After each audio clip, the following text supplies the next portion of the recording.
اس لیے اب میں آتا ہوں اس تمہید کے بعد رمضان المبارک کے عنوان پر۔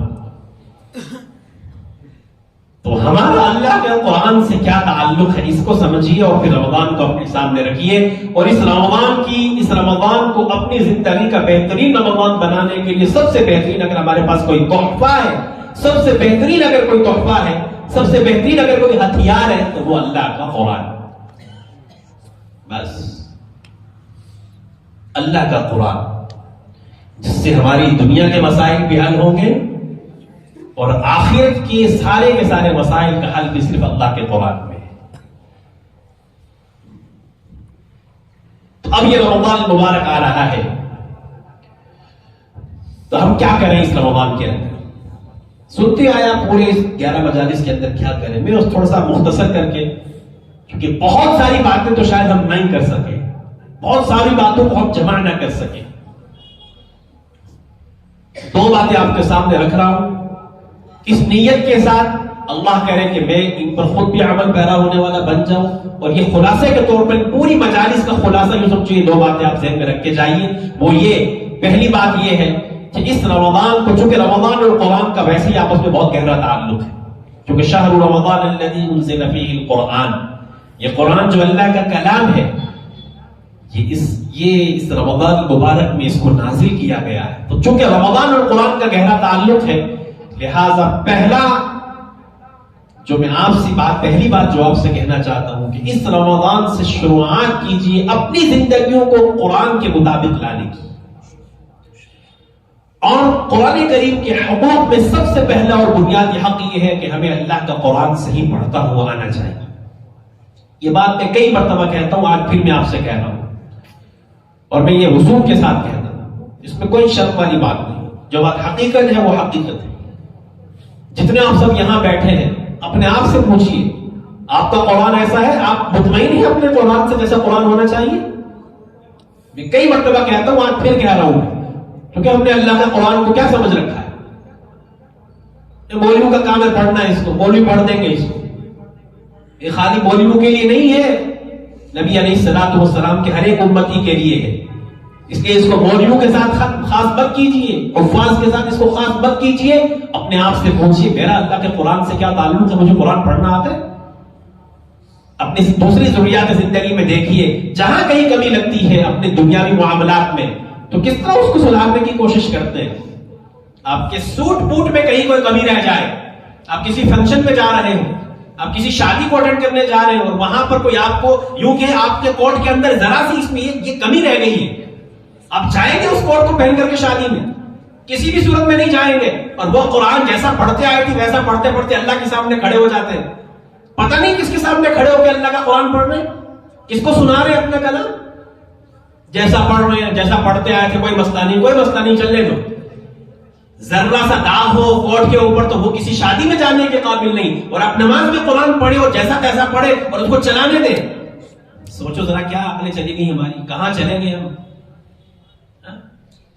ہم جب نماز میں قرآن پڑھتے ہیں، یہ قرآن اللہ کا کلام ہے، اور نماز اللہ کے قرب کا سب سے بہترین ذریعہ ہے، اور اس بہترین ذریعے میں اگر ہم غلط سلط قرآن پڑھیں گے تو کیا منہ لے کر کے اللہ کے سامنے حاضر ہوں؟ اس لیے جس کا قرآن بھی اپنے آپ سے پوچھیے کہ میرا قرآن ایسا نہیں ہے جیسا ہونا چاہیے، تو قرآن کریم کو صحیح کرنے کے لیے اس رمضان میں پہل کیجیے۔ اپنے مساجد کی ائمہ سے، حفاظ سے دستیاب ہوتے ہیں، بیٹھیے، وقت دیجیے، قرآن کریم کو سیکھیے، اس کی ادائیگی درست کیجیے۔ اور یہ معاملہ اس اعتبار سے بھی نازک ہے کہ بسا اوقات ایسی غلطیاں ہم نماز میں کر جاتے ہیں پڑھنے کے دوران جس کا ہمیں تو احساس نہیں ہوتا، لیکن معنی بگڑنے کی وجہ سے وہ غلطی ہمیں نماز فاسد کروا دیتی ہے۔ اب سوچئے ذرا ایک لمحے کے لیے، آپ نے قرآن نماز پڑھی، سکون سے پڑھی، اطمینان سے پڑھی، قرآن کی تلاوت بھی آپ نے اچھے سے کی آپ کے اعتبار سے، لیکن آپ نے اس میں کوئی ایسی غلطی کی جو معنی کو فاسد کرنے والی تھی، اور آپ اپنے اعتبار سے نماز مکمل کر کے بیٹھ کے اور وہ نماز فاسد ہو گئی، اللہ کے یہاں کیا ملنے والا ہے؟ آپ کیا کل قیامت میں اللہ کے سامنے عذر کر دیں گے؟ عذر چل جائے گا اللہ کے سامنے، یوں کہہ دیں گے ہم تو بڑے ہو گئے تھے، ہم کیسے سیکھتے؟ اس وقت 40-50 سال 60 سال کی عمر میں ہونے کے بعد آپ کے کوٹ پہ ذرا سا داغ ہو تو شادی میں نہیں جاتے، تو یہ عذر وہاں شادی والوں کے سامنے کیوں نہیں کرتے؟ چلنے کا کوئی مسئلہ نہیں، تھوڑا سا داغ تو ہے، وہاں نہیں چلے گا کہ مجھے تو ڈپٹی کمشنر سے ملنے جانا ہے، میری ٹائی کی ذرا یہاں سے ٹائٹ ہے کہ نہیں ہے، اور دنیائی معاملات میں اتنے حساس ہے اور اللہ کے قرآن کے معاملے میں کوئی فکر نہیں، کوئی احساس نہیں، پڑھنے تو جیسا پڑھتے، خود سے باہر نکلے. یہ اللہ کے قرآن کی محبت کا تقاضا ہے. جو اللہ سے محبت کرے گا وہ اللہ کے قرآن کو درست کرے گا.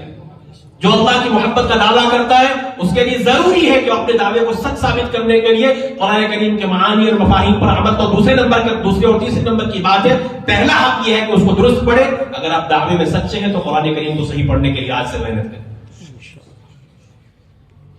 اس کے بعد کا حق یہ ہے اس قرآن کے اس رمضان المبارک کے اندر قرآن کھولیے، پڑھنے کے ساتھ ساتھ جہاں آپ تلاوت کریں گے قرآن کریم کی، کم سے کم جتنے آپ سب یہاں بیٹھے یہ عہد کر کے اٹھیے، کم سے کم ایک پارے سے کم تو کسی کا بھی اس رمضان میں ایک دن میں نہ ہو. ایک پارا کچھ بھی نہیں ہوتا.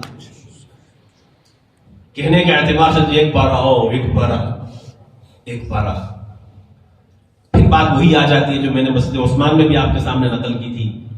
حضرت عثمان غنی رضی اللہ تعالیٰ عنہ کا قول، حضرت عثمان غنی فرمایا کرتے تھے جو آدمی دیکھنا چاہے کہ اس کے دل کی کیا کیفیت ہے، اس کا دل کا کیا معاملہ ہے، اس کا دل کیسا ہے، قرآن پڑھنے بیٹھے. اگر قرآن پڑھنے میں دل لگ رہا ہے تو اس کا مطلب یہ ہے کہ دل صاف ہے، اور اگر قرآن کریم پڑھنے میں دل اچاٹ ہو رہا ہے تو سمجھ لیں کہ دل بگڑا ہوا ہے.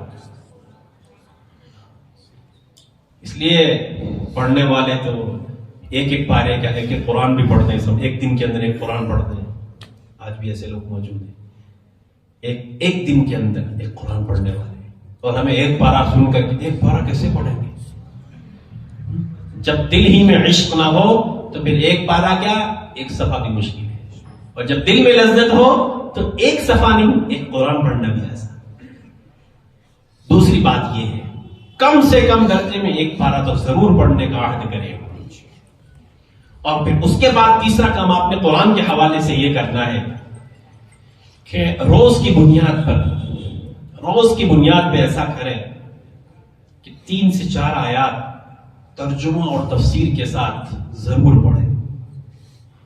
اس سے قرآن کریم سے ایک مناسبت پیدا ہونا شروع ہوگی کہہ رہا ہوں. قرآن کریم سے مناسبت پیدا ہونا شروع ہوگی. قرآن کریم درست پڑھنے کے لیے محنت کریں، ایک پارا روزانہ پڑھنے کا عہد کریں. اور تیسرا یہ ہے روزانہ کی بنیاد پہ 2 سے 3 آیات کی تفسیر، ترجمہ اور تفسیر پڑھنے کی کوشش کریں. اس سے زیادہ نہیں، اس کو بار بار پڑھیں اور ذہن میں بٹھانے کی کوشش کریں کہ اللہ تعالیٰ ہم سے کہتا کیا ہے.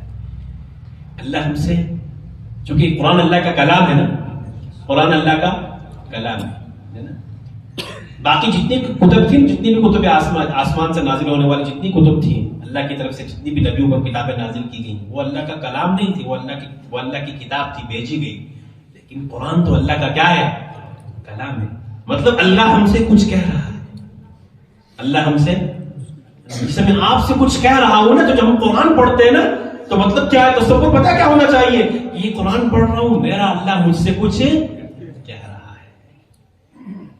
تو وہ کب احساس ہوگا کہ میرا اللہ مجھ سے کیا کہتا ہے؟ جب اس کو کچھ پڑھیں گے. اللہ اکبر. قرآن کریم کے معجزات میں سے ایک بہت بڑا معجزہ یہ ہے.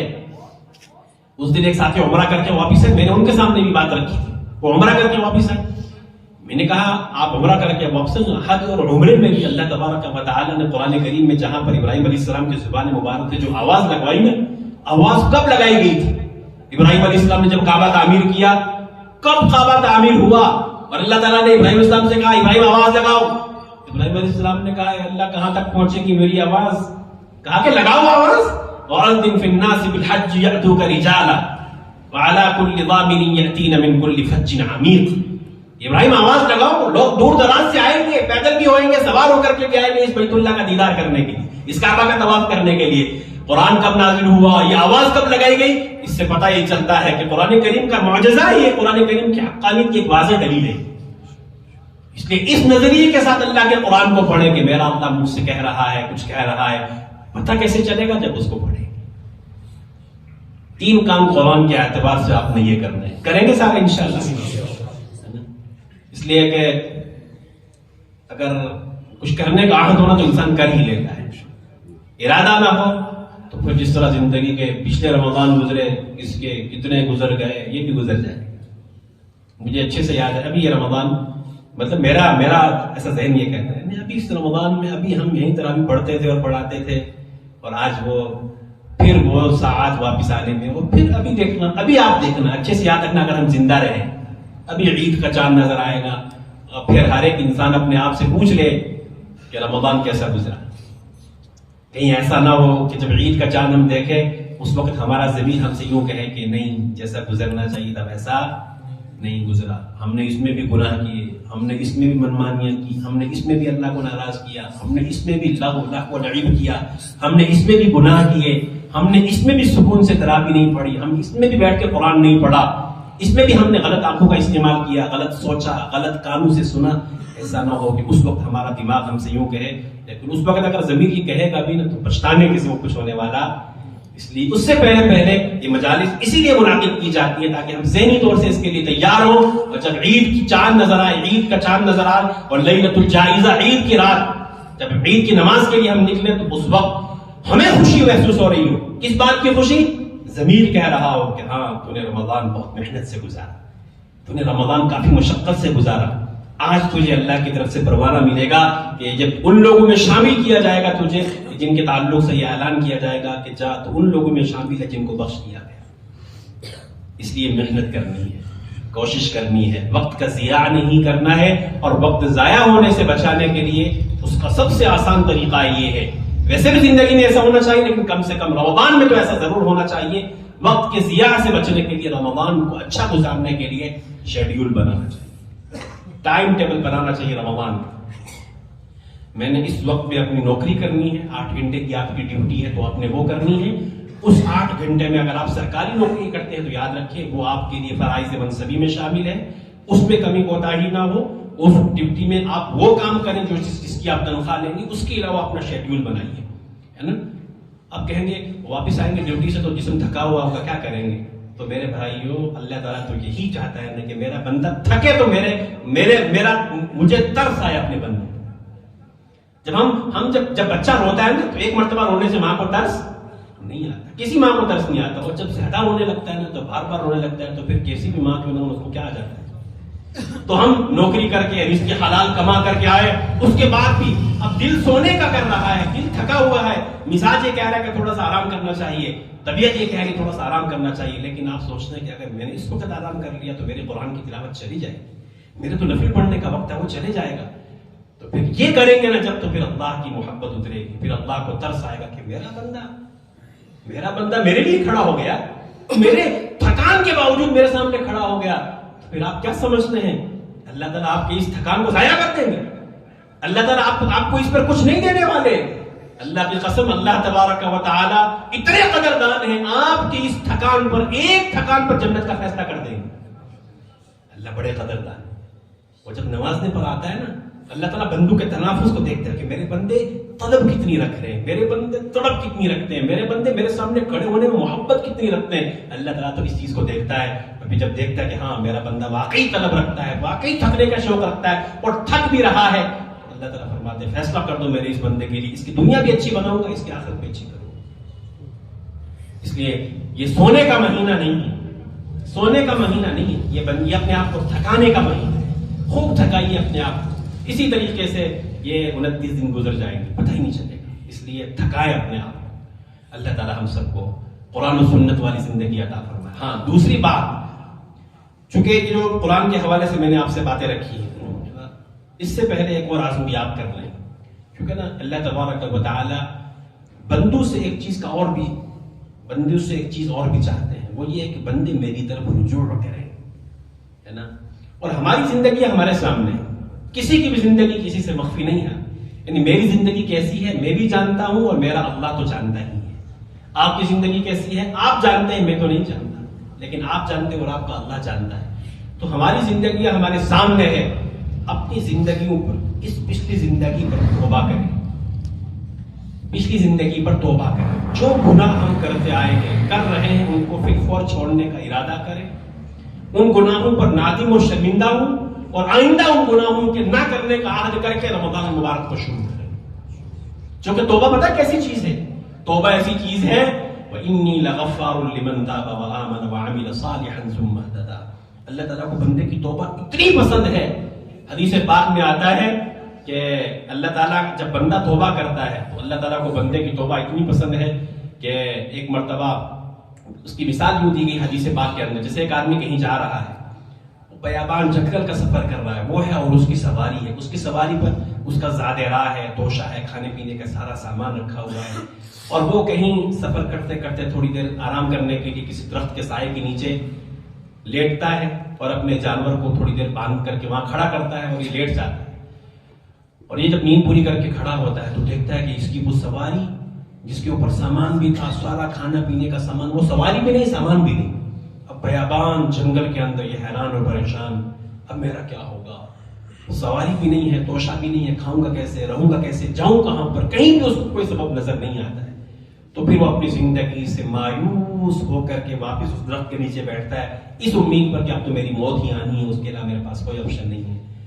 اچانک تھوڑی دیر کے بعد پھر اس کی آنکھ لگتی، آنکھ کھلتی ہے، دیکھتا ہے کہ وہ سواری اس کے پاس واپس کھڑی ہے، اسی زاد راہ سامان کے ساتھ کھڑی ہے۔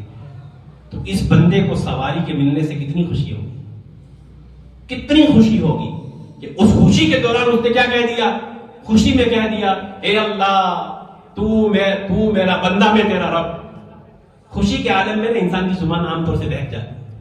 جب سواری کو اپنے سامنے دیکھا تو شکر ادا کرنے کے لیے کہنے کے بجائے کیا کہنا چاہتا تھا، اے اللہ تو میرا رب ہے، میں تیرا بندہ، الٹا کہہ گیا، اے اللہ تو میرا بندہ، میں تیرا رب۔ خوشی میں یہ کہہ گیا۔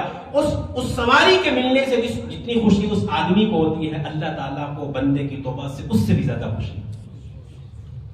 اس لیے اپنی زندگی کو، پیچھے والی زندگی کو سامنے رکھتے ہوئے توبہ کریں، اے اللہ جو گناہ میں نے کیے، اے اللہ میں تیرے سامنے توبہ کرتا ہوں۔ توبہ کی 3 شرائط ہیں۔ نمبر 1، پہلا، اس گناہ کو، جس گناہ کے اندر ہم مبتلا ہیں، اس کو بالکل چھوڑا جائے، اس کے اوپر ندامت کا اظہار کیا جائے دل کے ساتھ، اے اللہ میں شرمندہ ہوں، میں نے تیری نافرمانی کی، اور پھر یہ آئندہ اس گناہ کو اے اللہ میں نہیں کروں گا۔ آپ یہ 3 چیزوں کے ساتھ توبہ کریں گے، اگر آپ کے اور میرے گناہ پہاڑوں کے برابر بھی ہوں گے، اللہ تعالیٰ فرماتے ہیں اے ابن آدم، اگر تیرے گناہ آسمان تک بھی پہنچ جائے اور پھر تو میرے سامنے آ کر کے توبہ کرے تو میں ان سارے گناہ کو معاف کروں گا، ولا ابالی، اور مجھے پرواہ بھی نہیں ہوگی کہ میں نے معاف کر دیا۔ اس لیے زندگی کی توبہ کر کے آئندہ رمضان کو پاک صاف ہو کر کے گزارنے کا عہد کیجئے، اور اس رمضان کو اس طرح شروع کرنے کا عزم کیجئے۔ اللہ تعالیٰ ہماری ان تمام مجالس کو جو ہوئیں، اللہ تعالیٰ بے حد قبول فرمائے، اور تمام منتظمین نے اپنی اپنی مساجد میں جس طریقے کا بھی انتظام کیا، اللہ تعالیٰ تمام کو بہترین جزائے خیر عطا فرمائے، اور جو آپ تمام ایک دوسری جگہ پہنچتے رہیں، اللہ تعالیٰ آپ تمام کے آنے کو بھی قبول فرمائے، اور بانی جامعہ اور برادر گرامی قدر جن کی محنتوں سے یہ سارا کچھ وجود میں آتا ہے، ان کی محنتیں ہیں، ان کی یہ کاوشیں ہیں، ان کی یہ سوچ ہے نا، اس لیے کہ کہنے کے اعتبار سے تو بظاہر بہت چھوٹی سی مجلسیں لگتی ہیں، لیکن اس کے پیچھے بھی دماغ لگتا ہے نا۔ بہت سارے لوگ اس کو اس لیے بھی اہمیت نہیں دیتے، جی کیا کرنا ہے جا کر کے، کیا کرنا ہے سن کر کے، لیکن جو قدردان ہیں انہیں قدر ہو ہی جاتی ہے، اور جب دل میں قدر نہ ہو تو پھر انسان کسی کی تقریر سے، کسی کے بولنے سے، بولنا نہ بولنا سب برابر ہے۔ اللہ تعالیٰ ہم سب کو عمل پیرا ہونے کی توفیق عطا فرمائے۔